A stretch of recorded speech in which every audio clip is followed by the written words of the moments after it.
Bientôt le jour se lèvera, la lumière en ta nuit jaillira. Bientôt le jour se lèvera et l'amour en ton cœur chantera. C'est le jour du Seigneur, c'est le jour de sa joie, et sur terre la paix du ciel. Bientôt, Seigneur, ton jour viendra. Bientôt, Seigneur Jésus.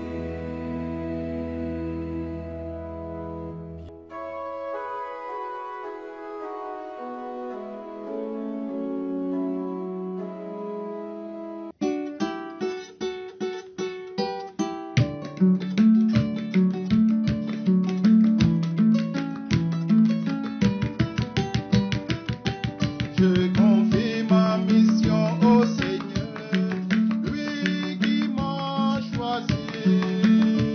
En lui je mets ma confiance, sûr qu'il agira.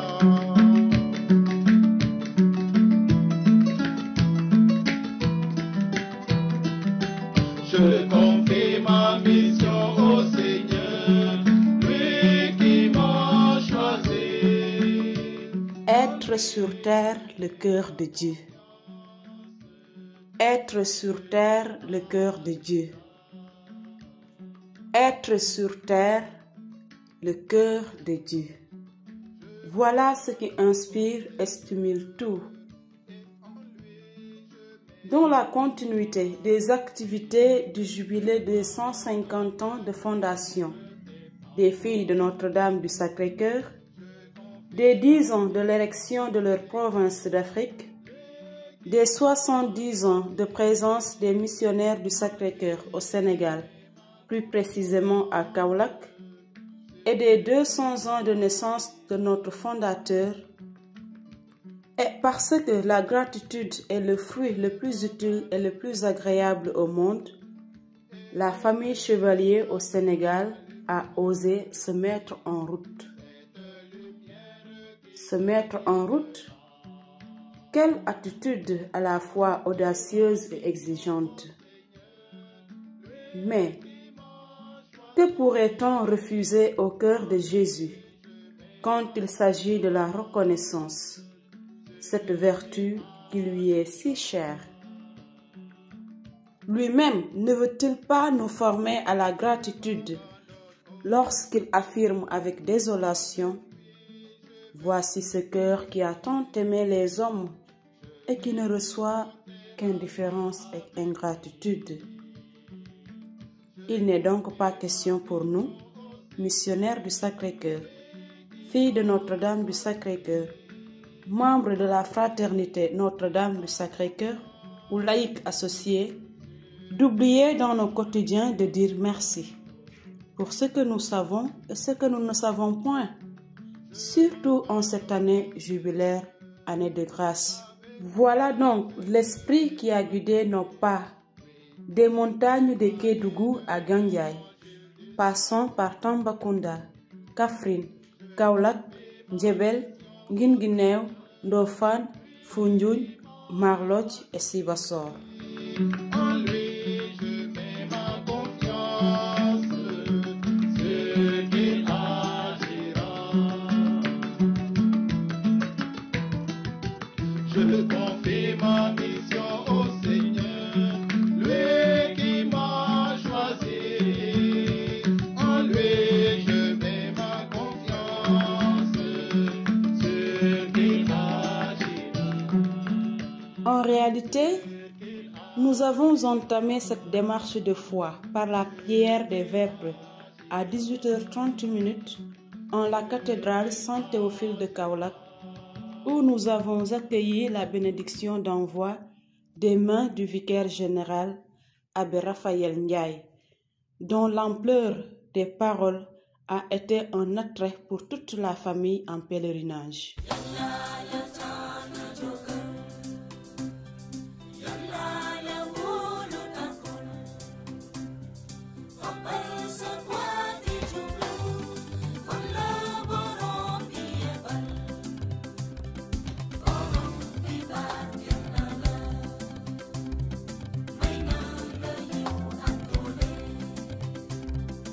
Au lendemain donc, le 5 avril 2024, après avoir eu le temps de bien méditer les paroles de l'abbé Raphaël Ndiaye, nous prenions la route pour Tambacounda. Nous avions quitté Kaolack à 5 heures du matin et en route, nous avons eu le temps de chanter les louanges de Dieu à travers la prière des laudes dans le bus. Nous sommes arrivés à Koungheul où nous avons fait escale pour le petit déjeuner autour de 9 heures.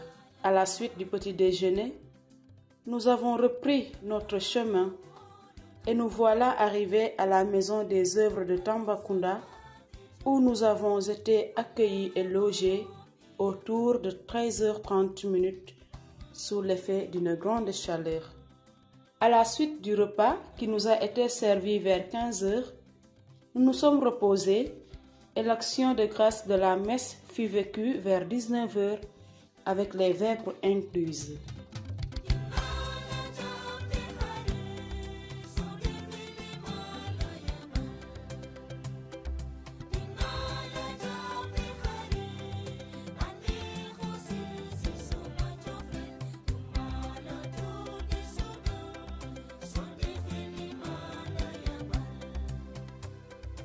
Le lendemain, 6 avril, toujours à 5 heures du matin, nous nous sommes mis en route pour Kédougou.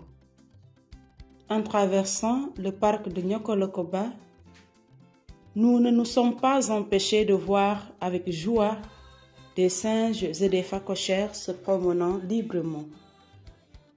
Quel plaisir! À Kédougou, nous fûmes bien reçus par le père Daniel Bouban, spiritain, curé de la paroisse Saint-Joseph. Là, comme à chaque fois, nous avons eu la Sainte Messe. Heureusement que nous croyons. Voilà pourquoi on est là, en train de suivre les traces de nos aînés. Il nous est impossible de ne pas exprimer notre foi. Quelles que soient les menaces, les situations contraires, les épreuves, nous avons le vainqueur avec nous, qui fait route avec nous. Nous n'avons pas de peur, ni de crainte, parce que c'est la foi, parce que nous avons la foi en Jésus, vainqueur de la mort, et qui nous a donné la vie, qui partage avec son Père, la vie éternelle, que nous avons hérité depuis le jour de notre baptême. Allez dans le monde entier, nous voici à Kidou, sur les pas du Père Marcel Parafi. Il a donné sa vie ici, toute sa jeunesse, sa fougue, son zèle missionnaire pour faire connaître Jésus. Et ainsi, avec l'Esprit Saint aidant, nous avons pu accueillir la bonne nouvelle et devenir chrétiens, disciples d'autres Christ pour cette cause. Immense action de grâce pour chacun et chacune de nous qui sont présentement ici. Mais aussi, prions pour que naissent des vocations, et surtout des vocations missionnaires du Sacré-Cœur, surtout pour le Sénégal. Ça n'a pas besoin. Pour qu'à la suite, du Père Parafi. D'autres missionnaires germent pour continuer cette mission, cette invitation que le ressuscité nous invite. Ensuite, nous nous sommes dirigés vers la communauté des sœurs de Saint-Joseph d'Annecy, où nous avions pris le petit déjeuner vers 12 heures.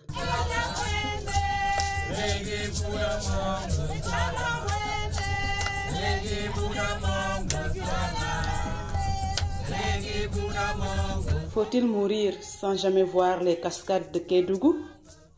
Absolument pas. Nous avons alors repris la route en direction de Didifelo jusqu'aux cascades. Soyez les bienvenus. Ici, c'est chez vous. Nous savons que nos anciens, ils ont fait beaucoup de choses. Sans rien, mais ils ont pu faire des merveilles. Nous aussi, nous pouvons faire des merveilles si, comme vous êtes venus ici, là, nous sommes unis les uns les autres. Donc, en tout cas, je suis très heureux de vous accueillir ici à Kédougou, où les pères du Sacré-Cœur ont vraiment travaillé. C'est les pères fondateurs d'ici. Nous sommes venus après pour prendre le relais et nous sommes très heureux de continuer l'œuvre. C'est l'œuvre de Jésus-Christ, ce n'est pas l'œuvre d'une personne, mais le Seigneur est avec nous et l'œuvre grandit. Et c'est pourquoi nous souhaitons le retour des forts fondateurs. Parce que là, nous sommes une paroisse et pratiquement dans toute la région, nous sommes que 2 paroisses et une fondation à Mako. Et le champ est grand et tellement vaste. La place est là. Donc les pères fondateurs devront revenir parce que c'est chez eux. Peut-être que vous allez faire un saut chez l'évêque et vous leur direz que bon voilà, nous sommes là et que nous sommes très heureux de vous accueillir. À 17 h, nous avons quitté les cascades pour repartir à Kédougou pour le déjeuner qui a renouvelé nos forces afin de reprendre le chemin de Tambacounda. Notons bien que ce fut un moment de découverte, oui, mais aussi et surtout un moment de spiritualité profondément vécue où chaleur, sommeil et fatigue n'ont point réussi à nous faire ranger nos chapelets. Notre-Dame du Sacré-Cœur a vécu aussi ces moments avec nous. Quoi de plus normal que de lui demander de présenter à Dieu nos louanges et nos actions de grâce en l'honneur de nos pionniers et pionnières. J'éprouve une grande joie et j'ai un sentiment aussi de fierté puisque nous marchons sur les pas de nos missionnaires, les anciens et anciennes, qui ont parcouru le diocèse de Kaolack et le diocèse de Tambacounda. Et aujourd'hui, nous sommes fiers et très contents de récolter les grains qu'ils ont semés. Aujourd'hui, nous récoltons les fruits. Et nous sommes aussi très contents de voir tout ce qu'ils ont fait ici, voir les distances, spécialement ici à Tambacounda, les personnes qu'ils ont rencontrées. C'est un plaisir aussi de revoir tout ça et ça nous donne le courage, l'audace aussi d'aller de l'avant pour révéler aux hommes que Dieu les aime avec un cœur. On a voulu nous mettre sur les pas de nos anciens et anciennes, voilà, revisiter, toucher du doigt, sentir voilà, ce qu'ils ont eu à vivre du concret avec la nouvelle génération et pour repartir nous aussi, cet élan missionnaire que ceux-ci ont eu, cet élan qui les a amenés jusqu'ici en Afrique et particulièrement dans le diocèse de Kaolack-Tambacounda. C'est une activité qui s'inscrit dans le cadre de notre année jubilaire. Donc il est quasi important que j'y prenne part. Ça c'est une raison première. Une autre aussi assez fondamentale est que c'est un réel plaisir pour moi de fouler les terres où sont passés nos pionniers et nos pionnières pour expérimenter plus ou moins ce qu'ils ont vécu dans la mission et pouvoir aussi me relancer, voilà, en essayant de recueillir quelques fruits dans chaque terre où nous allons en essayant de tirer les leçons pour ma mission d'aujourd'hui. Donc ce que j'attends, c'est qu'au sortir de cette randonnée, que nous puissions aussi être prêts à nous sacrifier pour ceux qui viendront demain. Là où on a passé, on a senti que vraiment, ils se sont donnés corps et âme. Et ça aussi, nous, en tant que jeunes, ça nous motive, ça nous fortifie et ça augmente notre engagement dans le Christ. D'abord, je dois saluer l'initiative et dire que c'est une bonne chose de marcher toujours sur les pas des anciens, parce que ça permet à la fois de se ressourcer et de pouvoir comprendre pourquoi on s'est engagé sur un chemin spirituel et surtout comprendre les raisons pour lesquelles, quand on a intégré en tant que religieux ou en tant que laïc les différentes entités qui composent l'Église, c'est bien toujours de comprendre pourquoi on en est arrivé là, de connaître l'historique, l'histoire de ceux qui ont fondé les différentes congrégations, l'histoire de ceux qui ont mis en place l'Église au Sénégal. C'est toujours intéressant de le savoir pour pouvoir s'orienter et aussi pouvoir éclairer peut-être les générations à venir, parce que l'un des rôles de l'histoire, c'est de transmettre tout le temps les différentes connaissances aux générations à venir. Le dimanche 7 avril, nous avons pris part à la célébration eucharistique présidée par le Père Georges Diabon, missionnaire du Sacré-Cœur, en la cathédrale Marie-Reine de l'Univers de Tambacounda à 9h. Oui, le Christ ressuscité se manifeste à ses disciples. Et quand il se manifeste à eux, il leur donne la grâce du Saint-Esprit. Et il leur investit d'une mission. Allez alors répandre dans le monde cet amour que vous avez reçu par le don de l'Esprit. La paix soit avec vous. Leur cœur qui n'avait pas de paix, leur cœur qui était rempli de crainte et de tremblement, Jésus vient alors leur donner la tranquillité. Vous savez, la paix, c'est quelque chose de très important, non, pour la vie humaine. Cela est d'autant plus vrai, surtout pour la plupart de nos cultures africaines. La preuve est que notre manière de se dire bonjour, de se saluer, c'est toujours en lien avec la paix. Salam alaikum. En arabe, oui, mais Badjan en Wolof. Est-ce que tu as la paix? Que soumay, les Djola disent que soumay. Est-ce que tu as la paix? Je te souhaite la paix. En sérieux, bon, est-ce que tu te réveilles avec la paix?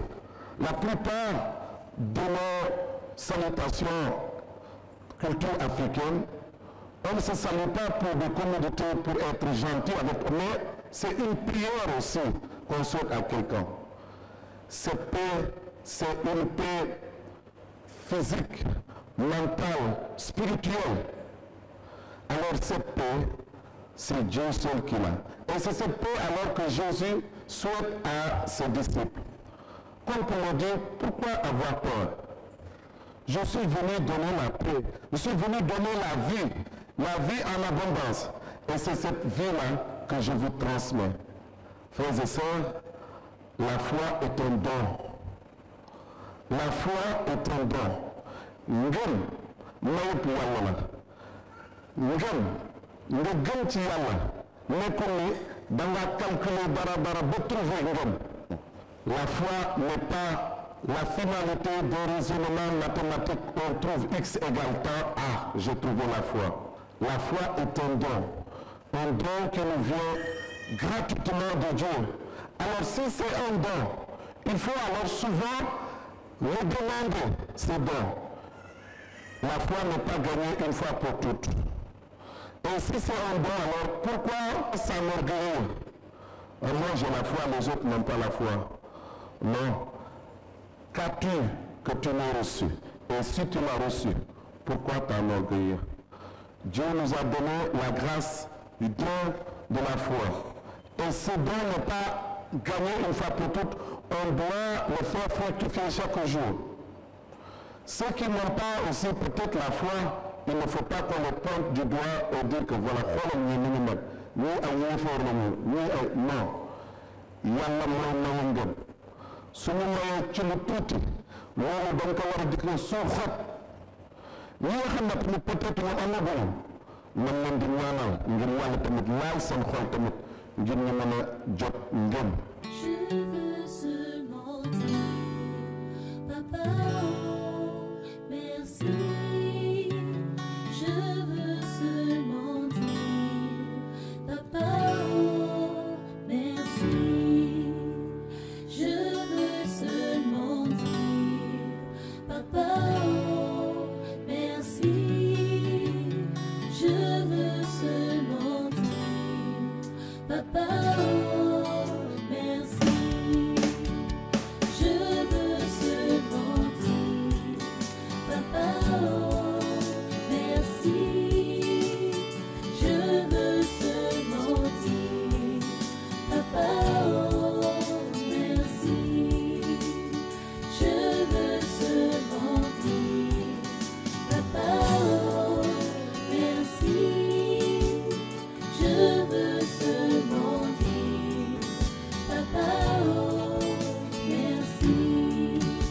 J'ai connu le frère Hans et le frère Rugbich, car ce sont eux qui ont fait cette cathédrale.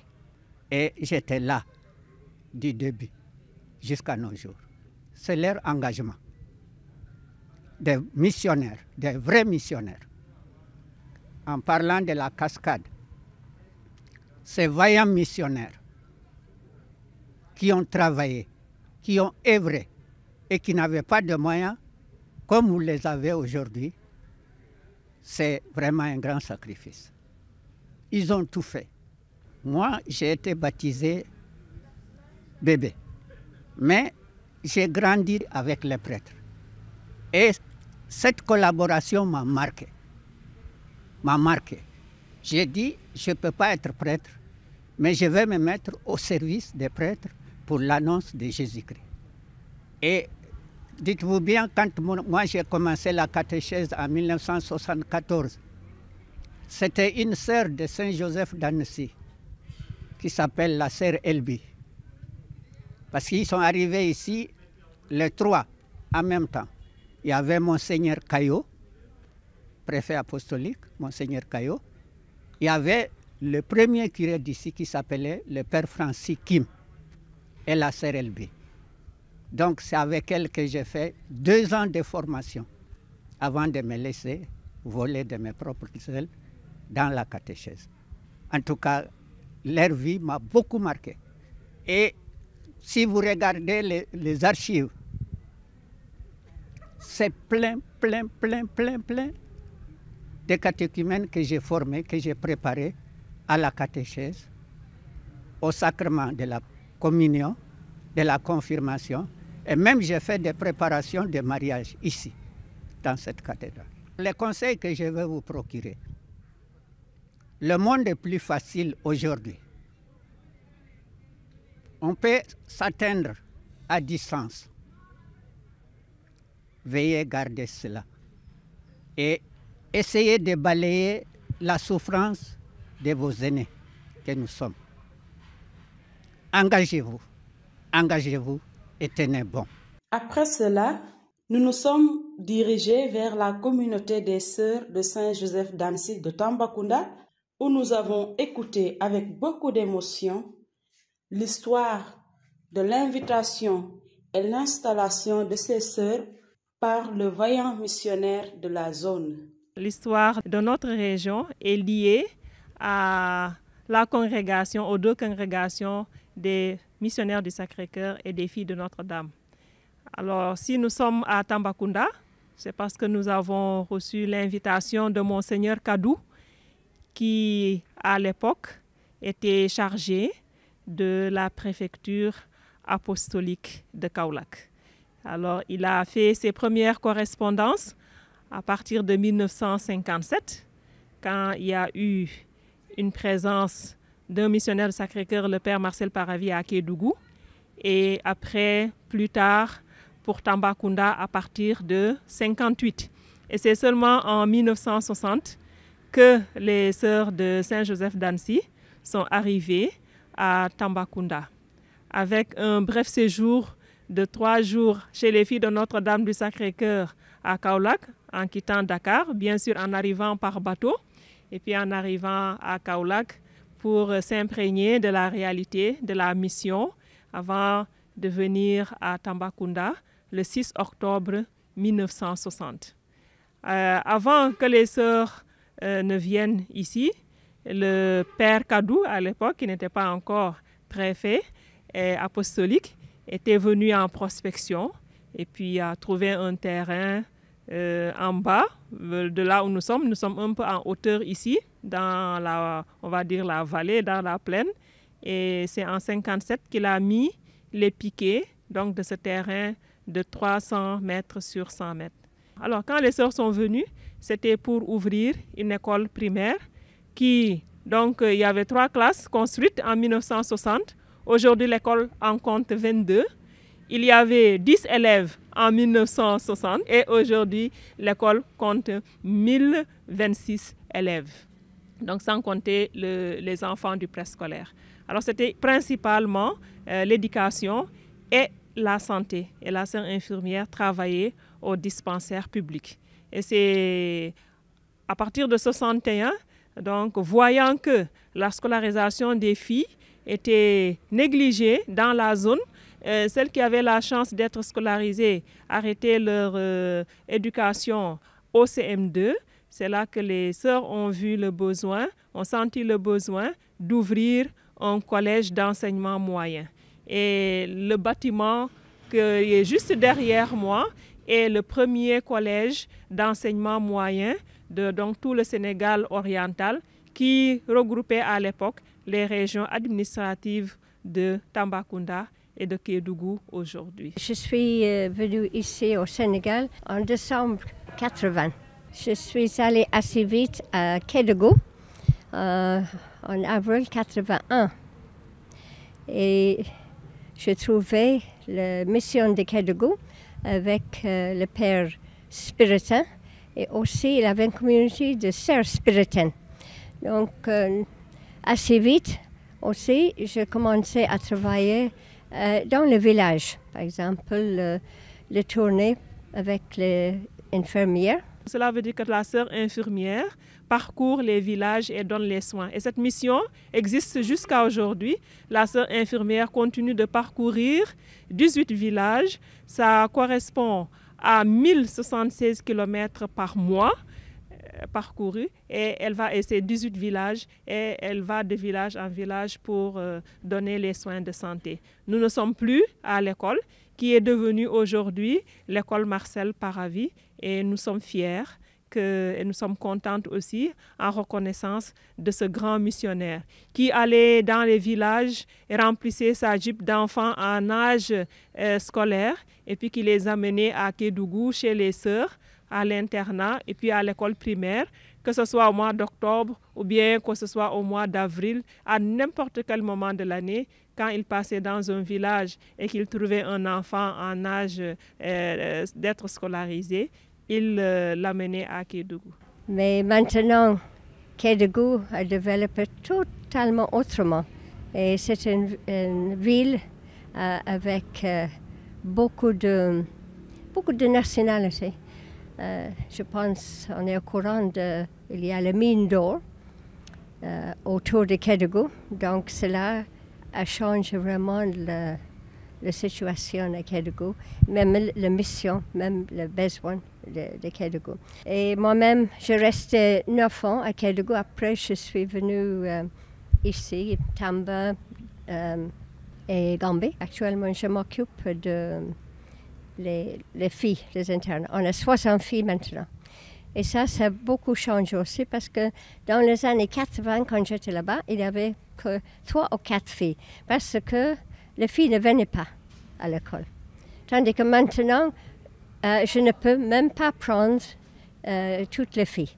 Il y a trop de demandes. Juste pour magnifier le travail extraordinaire et magnifique de nos anciens missionnaires, de nos devanciers, et de demander la grâce à Dieu, vraiment comme ils le font en pèlerinage, de marcher sur les pas des anciens, de pouvoir demander la grâce d'avoir leur zèle, d'avoir aussi la vision qu'ils avaient, parce que c'était des hommes et des femmes de vision, venir mettre des piquets sur un terrain de 3 hectares en 1958.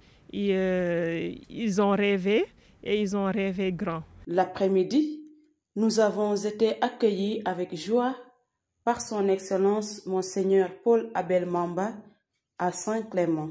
Je voudrais vous souhaiter la bienvenue et vous dire qu'on est de cœur avec vous pour ce jubilé de votre famille religieuse.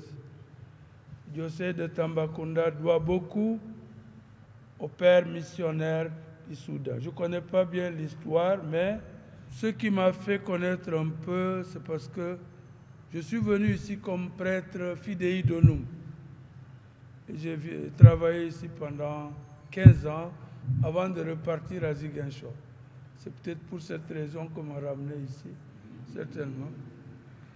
Donc on n'a pas connu, quand j'étais là, il y avait déjà les spiritains qui étaient presque vers la fin, parce qu'on venait de commencer le diocèse en 1989.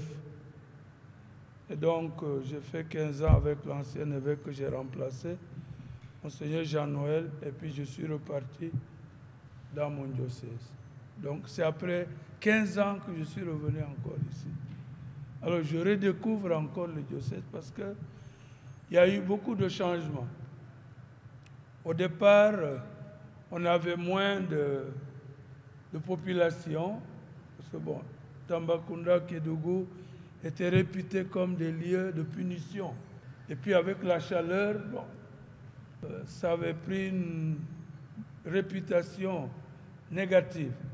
Donc avant, on n'avait pas trop de difficultés, mais depuis quelques 5 ans, il y a des difficultés liées à l'orpaillage dans la zone de Kédougou. Vous avez entendu parler des sociétés qui vont là-bas pour chercher l'or.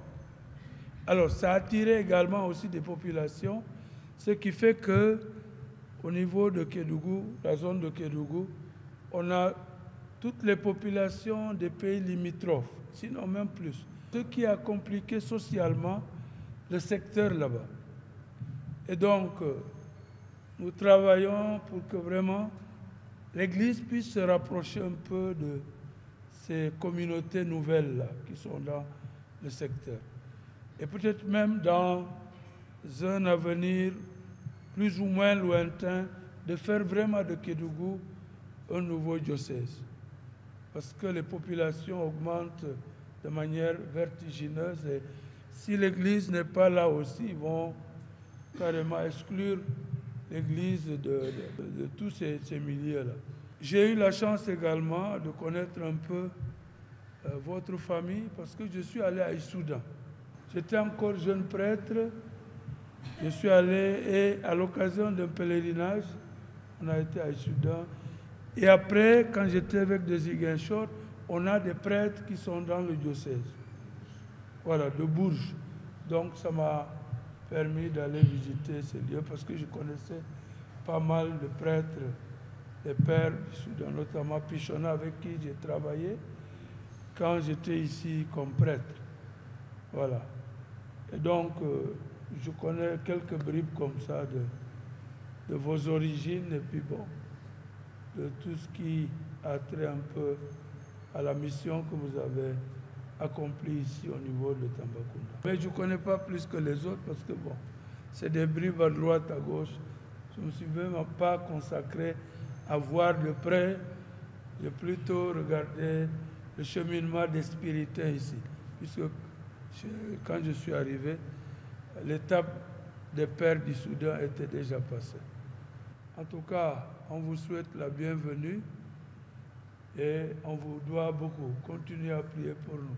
Peut-être qu'avec le temps, vous fera appel pour rattraper le temps, le gap qui a été laissé pendant les années là avant qu'on ne crée le diocèse. La nuit du dimanche, pour marquer le revoir, nous avons fait une mini-veillée riche en culture et en fraternité. L'hospitalité et la gentillesse des sœurs de Saint-Joseph d'Annecy et de tous les fidèles de Tambacounda ont rendu notre séjour agréable et mémorable. Notez-le bien, le héros, le vaillant missionnaire de cette zone demeure Marcel Paravi. Nous avons même vu des édifices qui portent son nom. Le 8 avril 2024 a été marqué par le retour à 5 heures du matin vers Kaffrine d'abord, où nous avons célébré la Sainte Messe et pris le petit déjeuner et écouté l'histoire de cette mission qui nous a été parfaitement relatée par les sœurs Marie-Thérèse et Angèle, filles du Christ roi. Moi, je suis arrivée en 81, mais mes sœurs sont arrivées en 79.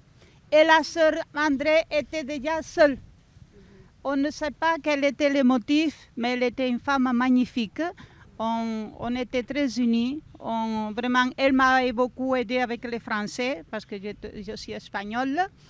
Et puis, en 99, l'école était fermée. Nous l'avons trouvée fermée. Elle avait ouvert ses portes, mais on l'a fermée par manque d'effectifs. Après, en 79, nous avons voulu ouvrir, mais Monseigneur Sarr a dit il faut attendre. En 83, c'est sœur Angèle qui est venue, une italienne, et dit Monseigneur, c'est mieux qu'on ouvre, on va essayer de faire.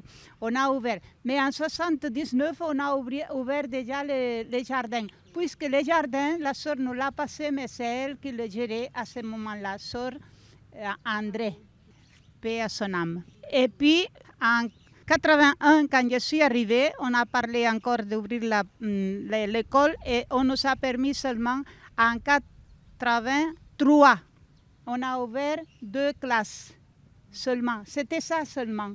La dernière classe, c'était une salle pour une aide qui avait Sœur André, quelqu'un qui travaillait avec elle. Après Sœur André, le passage de service a été magnifique. Pourquoi? Parce que nous n'avions pas une personne prête pour prendre l'infirmerie. Alors, elle a duré jusqu'à 83 pour nous attendre. Parce que la sœur Laurence devait se préparer. La sœur Luna, que vous avez connue quelques-unes, elle avait une volonté en faire, mais elle n'avait pas ses études. Alors, elle ne pouvait pas se faire prendre en charge l'école, le dispensaire. Elle allait un jour à Boulel, un jour à Bondier, un jour à Sikilo, un jour à Godiba et un jour ici. Elle parcourait tout. Alors, il y avait beaucoup de malades. Hein? Il y avait des temps qu'il y avait plus de 100 malades parce qu'on ne disait jamais non à qui il venait. Après, ici, je ne connais que ça. Je connais les frères Robert, un frère magnifique, et puis on connaissait tous les frères parce qu'on partait presque toutes les semaines, 1 ou 2 fois à Kaolack. Après, petit à petit, la sœur André a passé le dispensaire parce que sœur Laurence est arrivée avec son diplôme, pas avec son expérience, mais grâce à Dieu, la sœur Luna était déjà un peu expérimentée. Je lui ai dit un jour, mais comment tu fais pour soigner? Parce qu'elle soignait magnifiquement bien. Et j'ai dit, Marie-Thérèse, je n'arrive jamais avec un médicament pour un malade sans dire, Seigneur, dis-moi ce que je dois lui donner. Parce qu'elle n'avait pas l'expérience, elle n'avait pas les études, elle n'avait rien, la pauvre. D'accord? Alors c'est ça que je peux vous dire. Après, l'école a commencé en 83, mais la sœur était déjà partie. Alors c'est nous qui avons continué et on a fait les 6 classes là. Les 6 classes là. La salle de la fin, la dernière, que sœur Angèle peut-être ne le sait pas, on a transformé en classe et on a continué avec ces classes-là.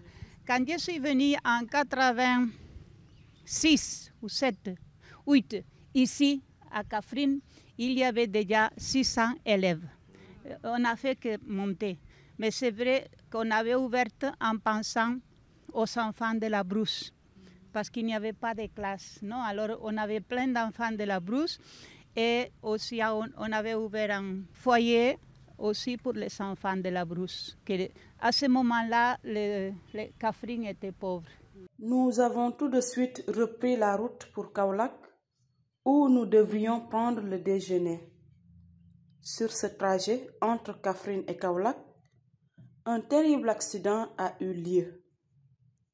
Un bus qui a quitté Tambacounda et une moto Jakarta sur laquelle était un jeune homme avec sa sœur portant son enfant au dos. L'enfant est malheureusement décédé sur le coup et les frères gravement blessés. Les frères et les sœurs pèlerins de la famille Chevalier n'ont pas hésité à descendre de leur bus pour compatir à la douleur de tous les passagers. Le cœur de Jésus ne se laisse-t-il pas émouvoir devant la misère des hommes? Puisse-t-il accueillir les âmes des défunts dans sa grande miséricorde et accorder une parfaite guérison aux blessés. Amen. Arrivés à Kaolack autour de 13h et quelques minutes, nous avons partagé le repas avant de reprendre la route pour Guinguinéo, où nous avons été accueillis par les abbés Hyacinthe Malou, curé de la paroisse, et son vicaire François Diouf, en compagnie des sœurs de la Sainte Famille, puis de quelques anciens et membres du conseil pastoral paroissial ayant vécu avec le héros de la zone, le père Marcel Pichonna. Pichonna était là que le week-end et les messes. Il vient le samedi, il passe la nuit, il dit les messes, le dimanche après la messe, il retourne à Kaolack. Toute la semaine, il n'y a pas de prêtre, à moins qu'il y ait une urgence. Il était là, étant chancelier, étant aussi dans d'autres responsabilités, ainsi de suite, ainsi de suite, ainsi de suite. C'est seulement à l'arrivée de l'abbé Boniface Ngom qu'il y a eu une présence de prêtres à Guinguinéo. Ça, c'est aussi un autre élément qui est important dans le sens de la pastorale. Merci d'être venus ici. Nous sommes enchantés de vous voir tous ici. La nouvelle semence, que ça pousse bien, que ça germe bien. Que le Seigneur vous guide. Le Père Pichonna a fait beaucoup pour Guinguinéo. Il m'a beaucoup formé dans la liturgie. Alors je lisais le Wolof. Il m'a écrit aussi le Wolof parce qu'il écrivait très bien, Père Pichonna. Ouais. Il m'a tout traduit, les textes en français, il a traduit en Wolof. Il a écrit. Ça est là avec moi jusqu'à nos jours. Il était sympa vraiment. Très bien même. Moi j'ai trouvé ici le Père Karl et celui qui a relevé le Père Pichonna. Avec lui, nous avons lutté pour avoir cette parcelle. C'est lui qui a tout fait pour la construction. Il a vraiment pensé à nous. On était peu ici. On ne comptait que 150 comme ça infidèles. On n'était pas beaucoup. Mais il a beaucoup pensé à nous quand même. Et il a beaucoup fait aussi pour nous. Mais la lumière phare de la mission de Guinguinéo, c'est l'école. L'école a été créée par le Père Pichonna en 1959. Le Père Pichonna soutenait l'école tout le temps. On organisait des kermesses avec la paroisse. C'est lui qui donnait tous les lots. Il allait à Dakar chercher tous les lots. Et après la kermesse, la recette était divisée en deux. Une partie pour la paroisse et une partie pour l'école. À un certain moment, il a dit, pour que l'enfant puisse se développer comme il le faut, il lui faut qu'il y ait du lait. Donc, il a commencé maintenant à introduire ça au niveau de l'école. Et c'est ça ce qui a fait qu'il y avait beaucoup d'élèves, on recrutait beaucoup d'élèves à cause de cela. Parce qu'à chaque matin, on préparait le lait. Il y avait beaucoup de gobelets à donner. Ils nous avaient donné je ne sais pas, des barils pour pouvoir maintenant préparer le lait.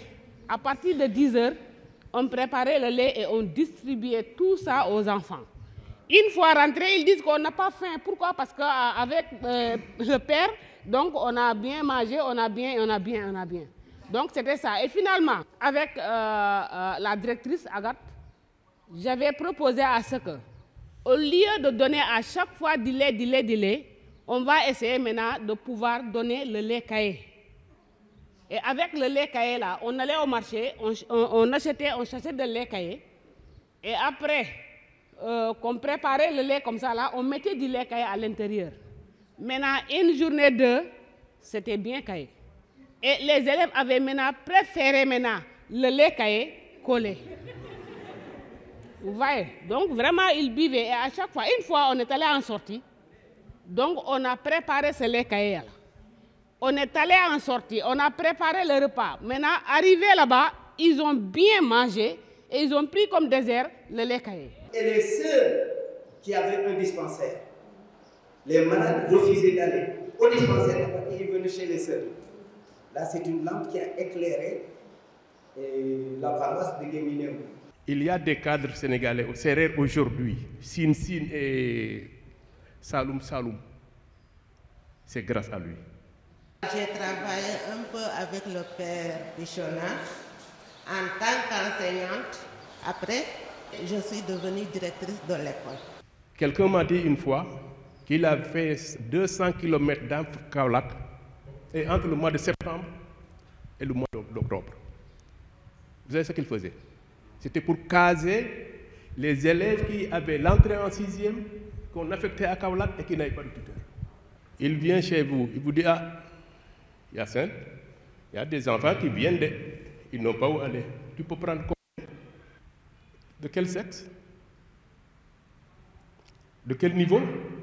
Parce que même quand tu prends les enfants, chez toi, ils doivent être utiles quelque part avec si vous avez de petits-enfants pour l'encadrement. Parce qu'en ce moment, des gens travaillent, mais ils n'avaient pas des très poussés. Ils n'avaient même pas de temps. Donc c'est les élèves là qui rendaient la monnaie de la pièce de ceux qui les accueillaient. Et il y en a beaucoup aujourd'hui, ils ont réussi à cause de ça. Il y en a qui ont quitté parce qu'ils n'avaient pas de tuteur.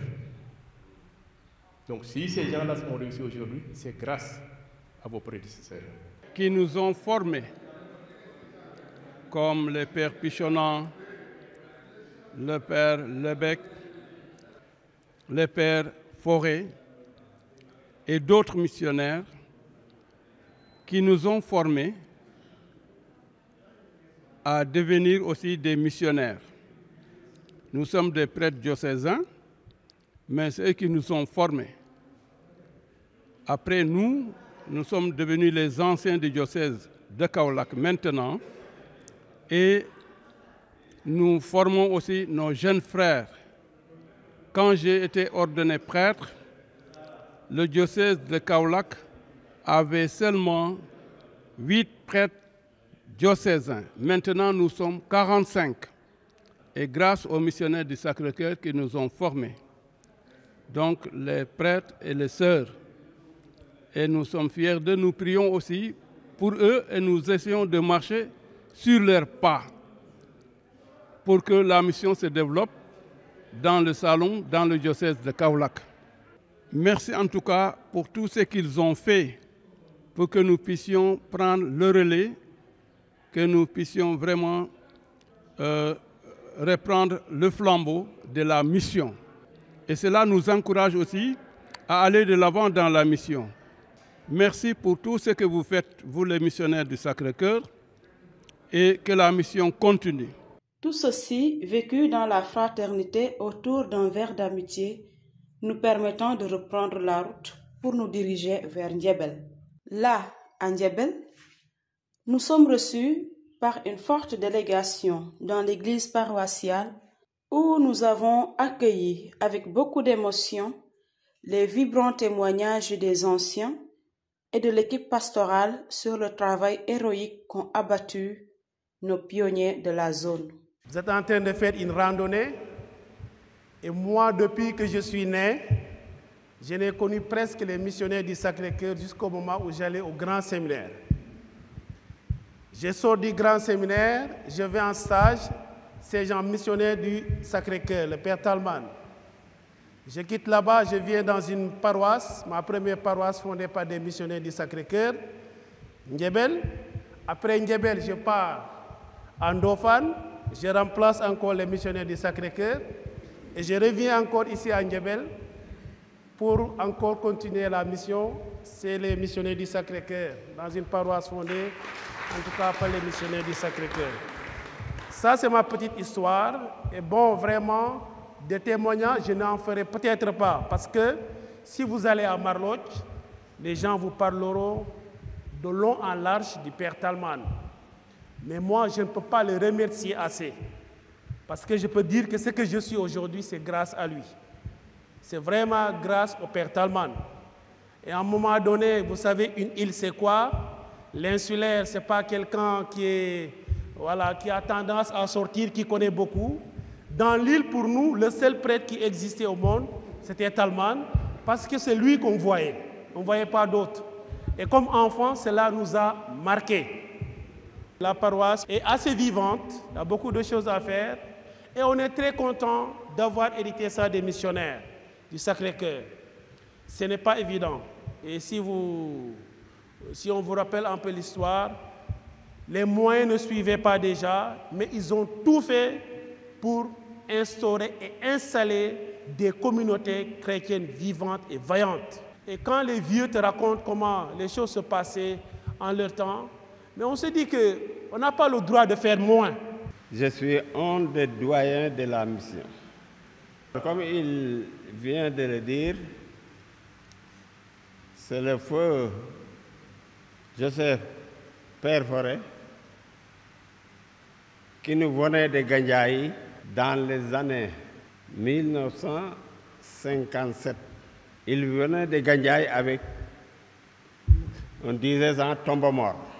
En ce temps-là, il avait la chance parce qu'il avait débuté à Morolan. C'est pourquoi il comprenait tellement le Wolof. Il n'avait pas de problème. Et arrivé ici aussi, il a pu continuer avec les Sérères. Quand il était venu ici, en ce temps-là, il n'y avait même pas une école publique. Il avait commencé par installer des écoles de brousse. Le Père Forêt a initié des écoles de brousse. Une fois admis dans ces écoles de brousse, ils venaient faire ici le C1. Le C1, ils terminaient ici leur cycle. Après le cycle, maintenant, ils s'en vont maintenant faire des études secondaires. Donc il y avait des adultes cours de soir. Les catéchistes venaient, ils apprenaient ici. Voilà. Le feu Père Forêt, vraiment, il a fondé ici beaucoup de paroisses. Gandiaï, Sibassor, Gossas. Et par la suite, que l'école a été reconnue. Émile était parmi, je ne sais pas, la première ou la deuxième ou la troisième promotion de cette école. Il fait partie de la première promotion lorsqu'on a instauré l'école de Djebel Saint-Joseph. La première promotion de 1966. Là, nous étions encadrés par le Père Forêt. L'école, en tant que telle, était ici, initiée par lui-même. Il y avait maintenant 3 classes. Il y avait le C1, le CE2, le CM1 et le CM2. Maintenant, ces 4 classes-là qui figuraient. Les autres, maintenant, c'était dans les villages environnants. En grosso modo, quand l'école est installée ici, il a installé aussi l'internat où j'étais devenu maître d'internat et ma femme était la cuisinière. Mais c'est par la suite que les paroissiens sont venus. Le premier était Abbé Léondour. Lui aussi, il avait suivi le même pas que Père Forêt. Père Forêt avait ici une chambre qu'on le dénominait presbytère. De là aussi, les sœurs, toujours du Sacré-Cœur, venaient aussi par week-end ou un jour de mercredi pour faire les visites et les malades qui venaient. Il y avait à Kungkung, il y avait au CEB de Toukar, il y avait le CEB encore de de Sambam. Là aussi, il y avait seulement deux familles. Mais la sœur venait là-bas pour les soigner. L'école aussi, le premier directeur, il s'appelait Augustin John. Après Augustin John vient la sœur Marie-Gisèle Farou. La sœur Marie-Gisèle Farou, lorsqu'on était enfant ici, à l'école Saint-Gertrude-Niébel, moi je n'étais pas internat, mais j'avais des amis qui étaient à l'internat. Mais on avait beaucoup de faveurs qu'elle ne faisait avec son équipe pédagogique. Quand on sortait durant le déjeuner, c'était la ruée, il y avait tout, pour ne tout dire. Les oranges, les pommes, les bananes et tout. Oui. Donc merci beaucoup à la sœur Marie-Gisèle Farou. Que Dieu l'accueille dans son paradis éternel. Nous sommes très reconnaissants envers ces missionnaires du Sacré-Cœur. Père Talman, vraiment, que du haut du ciel, qu'il continue de veiller sur cette congrégation qui a tant œuvré ici même dans notre diocèse et ailleurs. En tout cas, soyez vivement remerciés et que le Seigneur continue de bénir votre si belle mission. C'est le jour du Seigneur, c'est le jour de sa joie, et sur terre